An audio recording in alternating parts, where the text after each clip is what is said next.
Great. Hey everyone, welcome. Welcome to our session. How's everyone doing? Day 3, Dreamforce? Good so far? So thanks for coming to the session. Yes, I heard it out there. So thanks for coming to our session today. So my name's Mario Finocchiaro. I'm Vice President of Business Development for Internet of Things at Xively by Logmein. And it's great to be hosting this session. This is actually my 3rd year in a row hosting this session, which is making the IoT real and making it real for business. And the best part about this is you get to listen to me for a little bit, but what you really get to do is you get to hear from our customers and companies that are out there in the field today with IoT solutions, and you get to learn from them. So it's always a great session. And before I get rolling, I'll introduce our guest of honor here. So not in the same order there, if you can't tell by the pictures. We have Andy Butera, Executive Director of Marketing for New England Biolabs, with Ben Barone, who runs national channels for their NEB freezer program, the NEB Now Connected Freezer program, and Kyle Seaman, the Director of Farm Technology for Freight Farms. Both companies are going to learn a lot about. So let's get rolling here. Just a question for the audience. Any of you read this book, Abundance? Show of hands, anybody read it? So about a year ago, we had the benefit of having Peter Diamandis, one of the authors of this book, speak at an IoT conference we ran at Xively. And basically the premise of this book is that technology does not increase at a linear rate, it's exponential. And that a lot of kind of everyday products and processes and things that we deal with every day, but also a lot of kind of big problems and challenges in the world can actually be addressed by the smart use of technology. And if you do it well, you can make real differences to kind of everyday things and maybe even solve some of the big problems in the world, like disease, hunger, medicine, energy, lots of different things. And what was really interesting to me was, so I'm reading this book, I'm actually listening to it, and I'm mowing my lawn, I was telling Andy, and chapters 9 and 10 talk about two of the biggest trends that are being impacted by technology now are farming and food production and biology. So I'm sitting there saying, and look who I'm going to be on stage with. Leaders in both biology and freight farms. It's kind of revolutionizing how crops are being grown. So, the point being that a lot of what we're going to talk about today in the IoT has to do with technology, or it sounds like it, but it's really important. There's a lot of things that these companies are doing that are actually potentially changing the world. And that's a lot of what we're about. But you have to talk a little bit about technology, right? This is a tech conference. So here's my message on technology, is that the barrier to entry, the barriers of technology are coming down. And they're coming down in a lot of different places, a lot of different ways. That's the exponential trends we talked about before. So from hardware, the chips, the modules, the gateways that actually connect and process data. Nowadays, you can, and some of our customers are doing this, any product that has an on-off switch that basically has electricity to it, you can add connectivity to it for a couple bucks on an incremental bill of materials basis. And over time, that's going to go to almost nothing, almost negligible. It's being forced down by Moore's law. Cloud, we're all here at a cloud conference. Cloud has made global outreach, a global business at the click of a button. So there's almost no barriers to globalization of a business.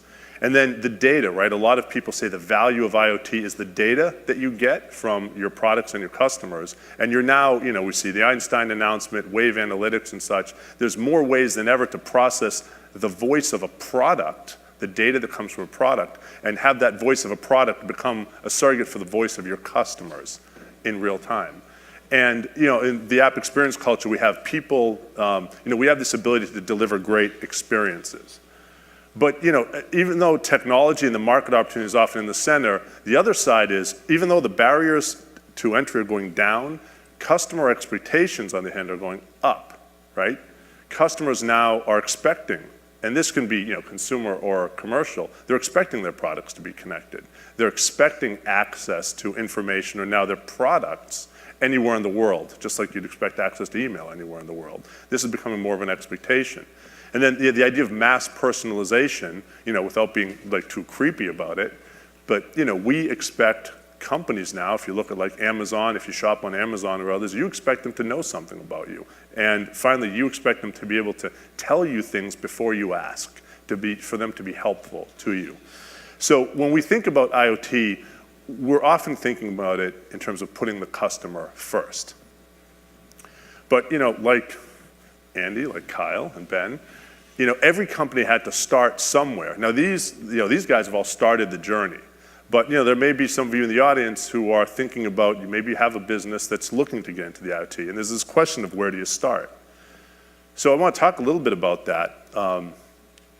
We did a survey last year that had a few hundred companies, and what we found is of the companies that started, they typically started in a technology-first way. They started with the technology, and the biggest challenge they ran into was how complex really deploying an IoT solution, a commercial grade, commercial scale IoT solution was. And they ran into lots of challenges. And you're going to hear a little bit about those in the later parts of the session. And so we wrote this white paper about 3 years ago that became kind of this little hit, this little sensation, 7 steps to business success in the IoT that you can get on our website, that kind of broke down all the things you have to think about if you're launching a connected business. There's first getting the business model, right? There at the top left, the business case. Then there's all the hardware, the chipsets, the protocols, Wi-Fi, Bluetooth, Zigbee, Z-Wave, 802.15.4, Modbus, right? Things that aren't always common to companies that are not necessarily in the space. Then you get, the infrastructure, the back end, then building apps, right? Apps are now the new interfaces to a lot of hardware products, not just software products. Then tying it into business systems like Salesforce that bring context to it, analyzing the data, securing it all, and then service and support. As you know, the second you connect your product, you're no longer a product company, you're a service provider, right? You're a 24/7 service provider. And the moment you're that, the support model changes completely. So how do you kind of unravel this puzzle? And we had, you'll hear a little bit here, we had a CEO from one of our other customers, Halo Smart Labs, that makes a smart, connected smoke detector. He basically printed out this slide and handed it to everybody in his company and said, this is the journey we're on. And his message to the company was, we will only focus on those pieces of this that are core to our business and our customers, in his case, kind of the hardware and the apps. And everything else we're going to partner, because it's just too hard to try to do too much by yourself and be competitive and be fast. So Xively, the company that I work for within Logmein, we help companies do this in a few different ways. The basic part is we provide an Internet of Things platform. It's a platform that allows companies to connect their physical devices to the cloud, to do it at very high scale and securely, managing the whole security stack. And then to manage those products, so it can be things as simple as firmware updates, and things like that, but also managing that relationship graph between users, devices, organizations, which can be pretty complex to do to build out that master directory at scale. And then ultimately, beyond that user management, then to connect to ways to engage with a connected customer, which is often where we tie into Salesforce, that has that kind of customer data. And the last thing that I want to say is that we recognize that no one company can do this all on their own. That pie I was showing you before is pretty complicated. So we provide an IoT platform, we provide pro services, but we also partner with other companies that help make this possible. If it's the hardware companies that make the chips, the modules, the gateways that allow you to connect physical products to the cloud, if it's system integrators that can do a lot of the support work and actually implement the solutions, or if it's ISVs like Salesforce or Heroku that help you build apps and build the orchestration with customer data for that rich customer engagement. That's how we go about doing it. So our mission is to make the IoT possible. We want to help you and companies like you get started. And to do that, to kind of introduce this, I'm going to show a little video.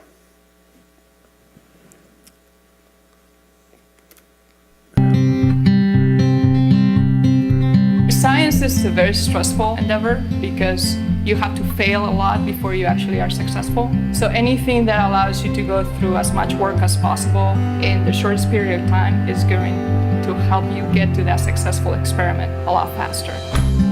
England Biolabs, they produces enzymes that cut and modify DNA and started to make those commercially available to the scientific community. We developed a model several years ago where we were putting freezers of our products out at our customers' sites. Those freezers, that inventory was never interactive with us. We didn't know what they were using until they called to refill it. So last year we went to Dreamforce and listened to how others were using Salesforce and the platform, thinking about ways to connect in not only their people, but also their product. And we came back in and started thinking, what would our freezers tell us? If we could connect it into our Salesforce environment, how would that help us become more responsive to our customers?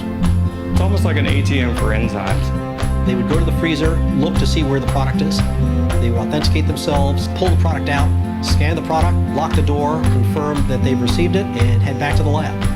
That simple workflow process could save them days.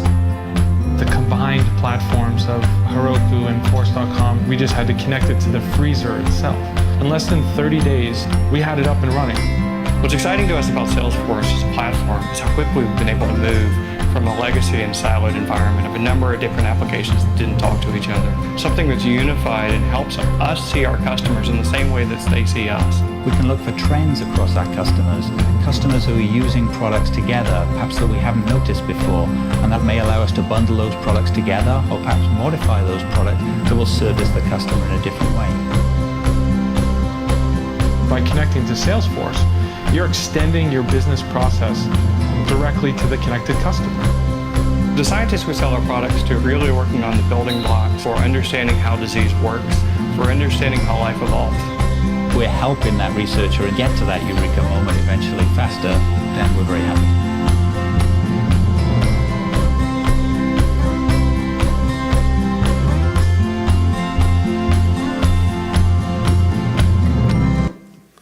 So I want to use that as just a transition point to introduce Andy to tell you a little bit more about NEB and what you're doing with IoT. Andy, go ahead, take it away. Thank you, Marek.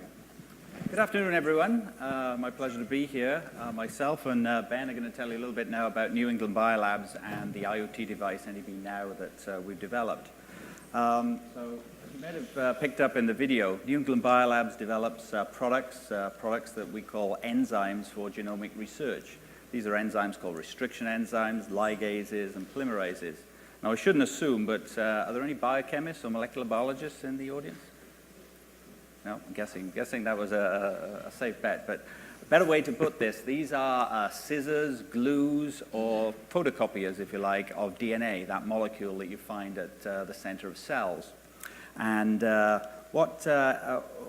NEB's customers are basically researchers in laboratories like universities. So if you take University of California, San Francisco, UCSF, very close to us, would be an example of a customer. Research institutes, biotechnologies companies like Genentech in the Bay, pharma companies like Novartis, or diagnostic companies like Abbott are all customers of ours. These researchers are taking our products and they're using them in techniques like DNA cloning, synthetic biology, DNA sequencing, understanding the order of these so-called bases that exist in DNA. What they're doing with these techniques is they're carrying out basic research, trying to understand the molecular basis of cancers, or trying to actually create new microorganisms that will create alternatives to fossil fuels, or perhaps help the development of a novel therapeutic or molecular diagnostic to actually detect those diseases or potentially cure them. The company itself is over 40 years old, so I found out last night we're actually older than you two. But we're actually one of the first companies in this field of biotechnology. The company was actually founded by a group of scientists who were struggling, not unlike many scientists today, to get the right level of government funding. So rather than actually rely on that, they decided to make products that other researchers could use, and then the profit from that, from those sales, they used to fund their own research. And our research is very basic, similar to our customers. You know, we have a division, for example, looking at parasitology, looking at parasites that cause diseases in the third world, things like sleeping sickness or river blindness. And what that allows us to do is give us a unique insight to what our researchers' sort of pains as well as successes are. And our business is very much set up that way, that we think very much, put science first, which means we put the customer first, and we believe we get that right, then the sort of money aspects come along for the ride. That's the last question to describe before I hand it on and talk about the NEB Now device itself, is to ask the question, is our life science business, the market that we actually serve, B2C or B2B? So So if I use this as an example, this is a picture of a researcher. She's actually a researcher at New England Biolabs called Becky, but let's assume she's actually a customer. We actually interact with Becky through our sales staff who will actually be visiting her. She could actually be reading our website. She could actually be on our email list, etc. So she's learning about the company and its products. She might actually request a sample, which we'd ship to her for actually testing out a new product. The challenge, however, that we have is when she's ready to actually order a product, she rings up Jill in the purchasing department, and Jill actually places that order for us. So the transaction on the sort of purchase order and the invoice is very much B2B, whether the sales and marketing is actually B2C. The real challenge we have is when Jill places that order, she doesn't put Becky's name on the order. So we actually don't know which researchers are actually buying the products. So the way we've gone about, or one of the ways we've gone about trying to address this, is with our IoT device. Our IoT device is in essence a point-of-sale kiosk, which we can actually put this device in the laboratory. So we're putting a freezer, because these enzymes have to be stored at cold temperatures, actually in the laboratory, allowing Becky to actually take the products directly out of that. So now we know who actually is buying the products. I'm going to hand over to Ben now, who's going to tell you a little bit more about the device itself and how we developed it. Thanks, Andy. So as Andy was mentioning, our connected device is essentially a point of sale. Unlike a lot of connected devices, we're actually connecting the product you are selling and learning about how the customer is using it. We've created an interface where a customer can choose to source our products, and we make inferences based upon their interaction with that kiosk, with our point of sale solution, that allow us to create a closer connection to that customer. In doing so, there's a couple of things that we've had to do to accomplish this task, and we had to offer value to the customer. And one thing that's very important to customers in our industry is having convenient access to products. Researchers, as educated as they are, spending up to a decade getting their PhD and learning how to do these molecular techniques, they don't plan well for their research. And research in very specific protocols require specific tools for specific applications. And if they don't choose or have the right tool available to them immediately, they could be several days away from completing that task. So the idea of creating 24/7 and convenient access to our products is very valuable to people in our environment. Something that's also very important is that it's simple to use. When we built this IoT device, we were very cognizant of what customers are familiar with in other environments where they buy and interact with forms of technology. As you can see on our both versions of our kiosks are touchscreens. Touchscreens is something that's ubiquitously used in people's pockets or other environments that they're familiar with. Additionally, we used a barcode scanner, which is something that you have experience with doing a self-checkout at a grocery store or Home Depot. Not being too technology-led, as was discussed earlier, is something very important. You want people to be able to quickly adopt your platform, to have not a lot of questions to use it and to engage it, because the overall goal is to get a high level of engagement and activity through your IoT connected device.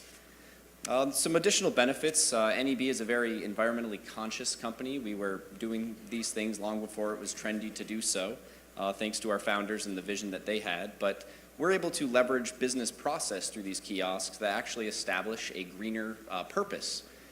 We can now store several of our SKUs or products of inventory in these programs, but consolidate the entire supply chain by restocking them only on a weekly basis, just like a soda machine, where Coca-Cola comes and restocks on a regular basis. But for what that means to us is simply being able to service hundreds of customers with one shipment a week, which is significant value both for them, as we're able to pick up those transportation charges and absorb them, and also reducing the supply chain is a business advantage for those B2B relationships we have, because that's often a negotiating point for our vendors. They want free freight. Well, here's a way we can provide that solution to them. And it's also a significant strategic advantage to us because we know the customer better now. So having this B2C business model, but also in a B2B environment, is something that's created a strategic advantage for NEB. I want to talk briefly about the process side of things. When we develop this IoT device, customers have an expectation of the service levels that they're going to have when they're engaging with any connected environment. And businesses, also our business, has a specific set of processes that they need to follow to be able to manufacture, ship, bill, and invoice things. So when we built our connected device, we had to really understand what are our current business processes and how can this connected device enhance those business processes but also be compliant with them. So when we were managing inventory, we were looking for ways to improve the process. We knew we had to manage the inventory, manage the supply logistics, and also be able to manage this physical device that's out in the field. And I think that's something very important to remind yourself of if you build a connected device, is how do you actually, again, support it? As was inferenced earlier, you become a service group once you actually deploy this device. But one thing that's most important in building a process for an IoT device is making sure that it interfaces through all the other avenues or channels of your business. It has to be able to work in a connected way or a supportive way with our sales, accounting, shipping, and customer service groups. And the way we're able to harness that is the integration of all of the information and activity into the Salesforce environment. Once you're able to accomplish the expected experiences and processes that we have building our device, we are looking for how we can improve the overall customer experience. And I spoke in the beginning about increasing the value that that customer is able to have, such as that 24/7 supply or free shipping charges. That is initially what entices them to join the program. It's something that we're giving up in value. But we learn so much more by doing that about our customer. By the customer choosing our products and they're engaging with our kiosk, we're able to learn specific product insights, the time of day that they typically purchase, the frequency that they're purchasing those products. Products that they're not purchasing is often most valuable to us. We translate those product insights that we learn about that specific customer we now know on a one-to-one level, and we transform that into customer insights, where we can now send them targeted communications about applications that we can more or less estimate or guess that they're using based upon the products that they're buying. And again, we are able to leverage this information we receive from the kiosk as one channel of sales for us, as we still have all of our traditional channels of sales through distributors or directly through our website. And this aggregates, again, into Salesforce and connects into all the other activities that our business is able to do. So our connected device, and more likely the connected devices that you're thinking about building as well, are just going to be part of your overall solution. And making sure that it works and cohesiveness with everything else is certainly something to be considered of in the process. I want to address the successes and challenges with the device. Having a simple customer interface is certainly important. What it does is also, we are traditional selling products online. The only physical presence of our company is our sales reps. But now with these kiosks, we have an extension of our brand presence. We have a physical place inside of their business environment, inside their B2B level. Having a high level of engagement success, and again, those true customer insights that I spoke of. Challenges in the beginning, being too technology-led, focusing on trying to be way too blue ocean and being overly aggressive with the strategy, definitely slowed us down. And customer uniqueness. Different customers do businesses in different ways. Being able to engage B2B but still be B2C is a challenge as you try to integrate in different customers' business systems. And again, managing the physical device. And I've got to pick it up here a little bit. So quickly about where we could go. Once we have this physical device, it's a physical place in our customer's environment, but we now want to own the screens in their pockets. So it's now connecting maybe a mobile app. And when they have that mobile app that connects them to the freezer, they can view the freezer inventory from their desk. Maybe it's doing a live chat or video on there. Maybe it's immediately sending them a protocol or a video about the product that they just purchased as soon as they did it at the kiosk. Putting news feeds together, or also thinking forward, as emails are harder and harder to get opened by customers, maybe it's sending a push notification. Because again, they want to engage, so they're willing to receive information from their engagement from our kiosk. And that's, I think, the summary of NEB. So we're going to hand it over to Freight Farms. So question before Kyle gets going. Who here has seen the Freight Farm in the dev zone? What do you think? I know you think it's awesome because it's your company. We have two. So cool. So because for those of you who haven't seen it, we're going to show it to you. And then you're going to hear from Kyle about how they got there. So let's take a look. Is a small business farmer. This is someone who's looking to start a new business around farming. Reliability and uptime is crucial for this. We knew in a partner such as Xively that wouldn't be an issue anymore. We could focus on building the applications that would make a big difference in the farmer's life while leaving the platform to someone else.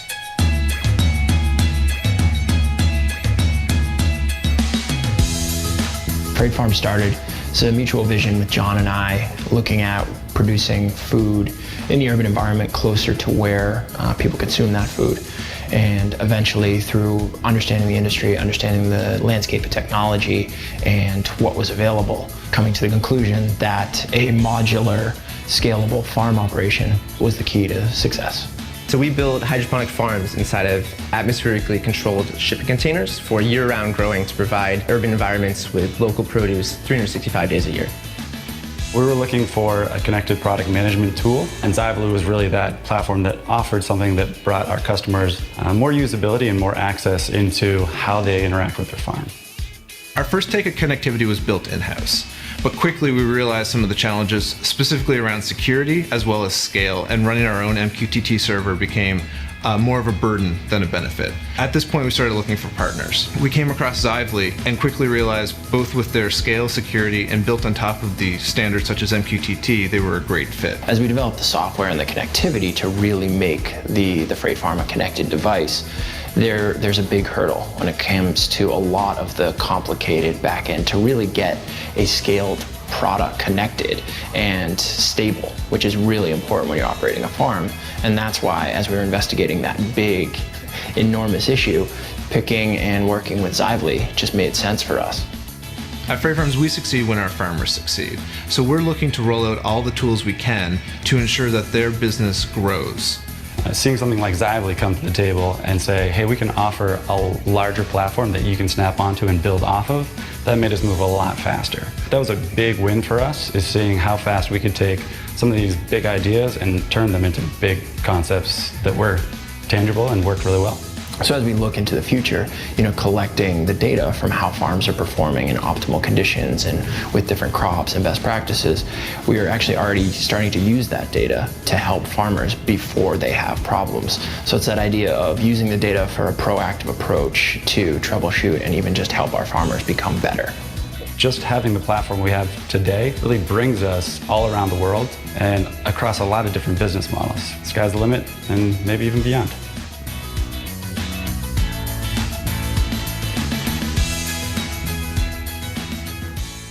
Kyle, you look as good in real life as you do on TV. So take it away, my friend. Awesome. Thanks, everyone. So, yeah, based on that, from Freight Farms, we build hydroponic shipping containers looking to bring local food at a global scale. We focus on leafy greens and highly perishable goods, and we want to empower local farmers to actually be able to confidently start a business around farming. So, I won't spend too much time on the actual company. Where I want to focus on is how we brought these things online. We had about 20 farms that we had sold and deployed across the US, and we started to hit some interesting challenges, which was how do we support these, how do we run these, and how do we increase the farm economics? So how do we reduce time inside of the farm?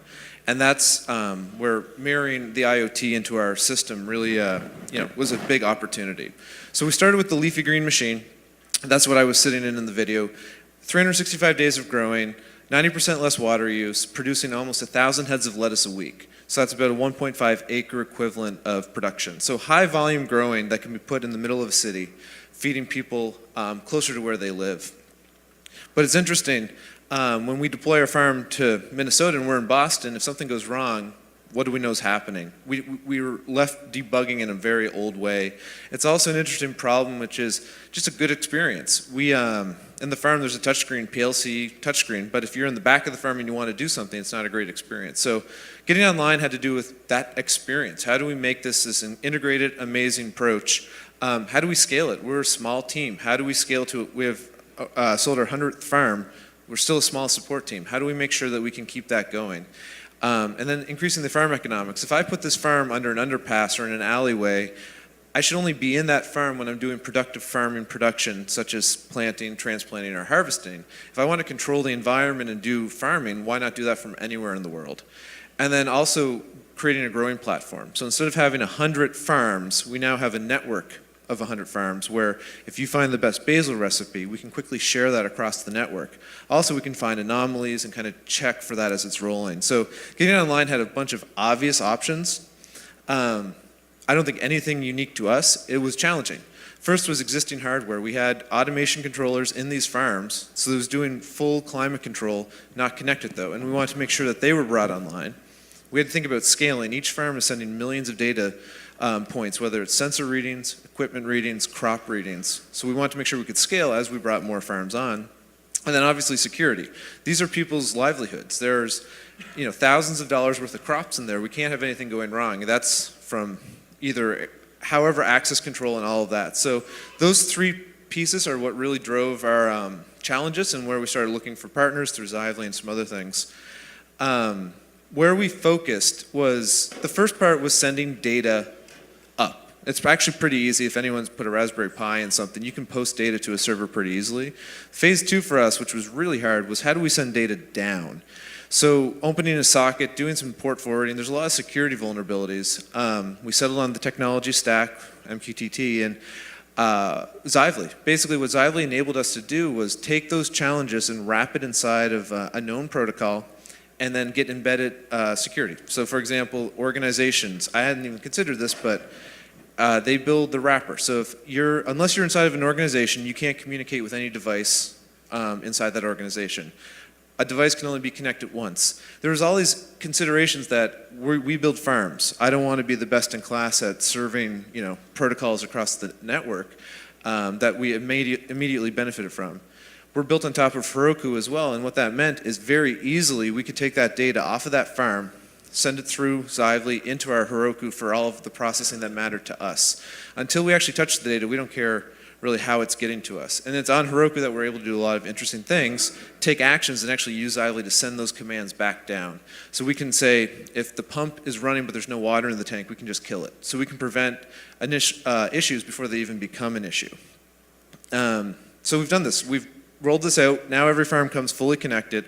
And all of a sudden it's gone from just being one-off farms to a community of farmers growing across the US and Canada, producing, pounds of kale, 70 pounds plus of kale per farm per week, lots of lettuce, and actually feeding their local community, but they're not doing it alone. So it's not this intimidating factor anymore. All of this, one of my favorite parts about working with Heroku, with Xively and all of this is I work with that, but our customers never touch it. We offer everything up through our suite of software called Farmhand. And what's nice about this new way of building with these modules is APIs and proper building means that I can deliver our experience, the intended experience, without actually having to build any of the back end to bring it down. And that's been a huge time saver as we're a small team trying to scale this up. So I'm not going to spend any more time on that. If you actually want to see one of our physical farms, we have one down in the IoT Dev Zone. Happy to show you kind of how we've built a full customer experience through Salesforce and Xively. The farms report cases and all of that. But I just wanted to spend this last little bit of time opening up for any questions that interest you guys. Yeah, great, thanks, Kyle. So when Kyle and Andrew presented before, we had some awesome questions, and that was the best part of the presentation. So we wanted to leave plenty of time. We've got 7-8 minutes or so. What do you have for questions about farming, molecular biology, or IoT? Who wants to start us off? And then Anyone? It's also, what, is it Thursday now? Yeah. Last time was Monday morning, a little more energy. Yeah, there's Monday morning, you get a lot more. So I've got a question for you. And actually, Andrew, I'll start with you. So this is now your 4th Dreamforce. Correct. There's like the Partner Innovation Award. NDB is like a transformative, it's like the IoT use case for Salesforce. So if you were to kind of rewind the clock 4 years back, and looking back from where you are, what's something like you never would have expected happened in your journey 4 years later? That's a great question. I think at the first Dreamforce, when it was actually kicked off, it was huge excitement, and probably excitement, we probably needed that, the statement, of don't buy this product yet because of all the safe harbor. The safe harbor statement. Because I think the excitement was actually ahead of reality. And I think what we found then was when we actually placed the units, we actually had more bugs, more challenges than we actually thought we did have there. So I think probably the surprise was how long it actually took us to actually stabilize and then really ramp up, because it's probably only the last 18 months or so that we've really started to have a customer experience where the customers really value, what they're actually seeing and experiencing, and really sort of move up. So I think the surprise was probably the time it took to go from what we thought was the right technology to actually have the customer experience that was right. And how about being in market, like the customer feedback? I have to imagine what you have now and how you're doing it now is probably informed by a lot of customer feedback by being in market early. Is that right? Yeah, I have something to add. I don't know. I think building off of what Andy said, and then I'll come back to your question, I think one thing that when you were we were a technology company in biology, And we didn't really understand IoT at the time. And what I think it did exploring something like this, it really accelerated learning in our business. And I think it's actually it forced us to learn and challenge other business systems that we have to think more like IoT and how everything really connects together. And I think it's driven a lot of innovation in our business, as our CIO is sitting down there. So it's really driven innovation in a lot of areas of our business as a result of what the learning we did building this device. But in terms of the customer experience, the demand is great. People want this service. We knew that there was the demand, and being able to do it in a reliable way that meets our expectations, I think is something really meaningful about the platform. Right. And then before I ask you a follow-up question, any questions from the audience? We have one. So there's a microphone right up in the center, if you wouldn't mind. That way everyone can hear. Otherwise, I'll repeat the question. Yeah, so my question really is around, you can probably connect just about anything. And so how are you all deciding what to connect and what drives value versus, a lot of other sort of devices inside of a refrigerator or a farm? I think we may be I think it'll be good. It'll be two use cases. So for us, we actually look at our farm as a platform. So the same way that you can reliably spin up a Heroku instance, you can get a farm and grow. And that way we essentially have an API built on top of that farm. And the last year has been designed around that because we want to be broad in our applications. Maybe you're a university. A good use case is a university came to us, student farmers hadn't really been trained, they left the pumps on too long. We were able to write bots that would kill the pump. If it ran for 8 minutes, we could turn it off because we had the infrastructure there. So to get there, we looked at what fundamentally runs this farm, and how can we make it generic enough so that we can change that as we go. So we have 40 pieces of equipment and 10 sensors. That's what we connect. The actual logic of that, I think, is actually the more interesting piece. So for us, I think the overlap would be what's important, and then how do you keep it generic and actionable? I think the biggest excitement for us is not so much connecting it, and this is where we're probably different, is actually taking actions on the environment. So we can start to optimize, if you're growing basil, all the parameters change. So we actually are doing a lot of action in the farm, whereas I think with you guys, it's a little more selective because you're probably just reading that data and taking action, not necessarily the device taking the action. Yeah, I think it was, if you go back to Ben's two slides, there was one yellow, one blue. I think it's really thinking through the stakeholders. So you've obviously got the business, the supplier and the stakeholders there. So for us, it's, making sure that freezer is actually the right temperature so the product doesn't actually deteriorate. And then there's actually the customer themselves, and making sure they can actually open that door and it actually has been shut correctly. I think also in Ben's point of view, on the challenges, there was the customer uniqueness.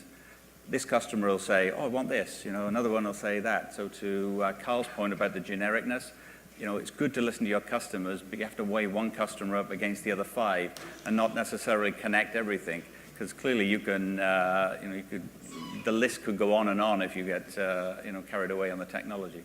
And I think one thing that probably unites us all is the purpose of connecting these devices is to provide a unique or exceptional customer experience. We connect our device so that the experience we provide is a service that they will both want, but also one that they're expecting to receive. So we monitor the temperatures of these freezers remotely and the statuses of the door locking remotely so that we know that, one, the product is secure, but it's also that it's safe to sell. So if they buy it, they're going to get the expected result.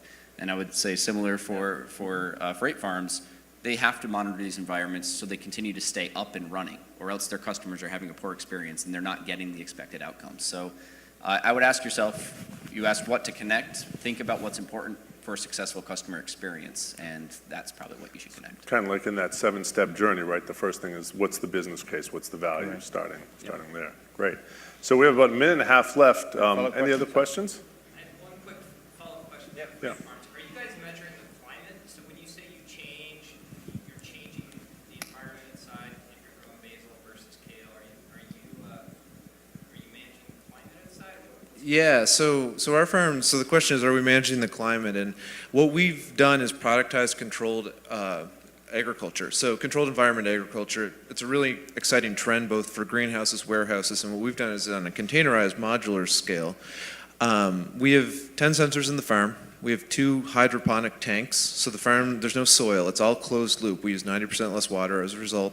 The water is being sampled every second for basically levels, pH level, nutrient levels, and can be auto-adjusted based on the parameters. We're also monitoring humidity, CO2, and temperature. And those are sort of the parameters that will drive the perfect environment. Basil likes higher humidity, higher temperature. Lettuce likes colder. And then the other cool thing is we make those assumptions. So until we actually put it out in the field and a farmer grows at that parameter, then we validate that assumption. So the farms have HVAC units, intake fans, all the things that we can do to modify those environments. So no matter where you're growing, Texas, Minnesota, we can keep the internals the exact same, so the plant will get the same experience. And that's the goal, is that no matter what you want to do, you can grow it in there. Great. So with that, we're out of time. I just want to say thanks to everybody for coming down. If you want to see any of these in action, down one floor in the dev zone, the IoT cabin, you'll see all of these different customers and all these different use cases. So thanks so much for your time. Thanks, Kyle, Andrew, Ben, and thanks for coming. Enjoy the rest of the show.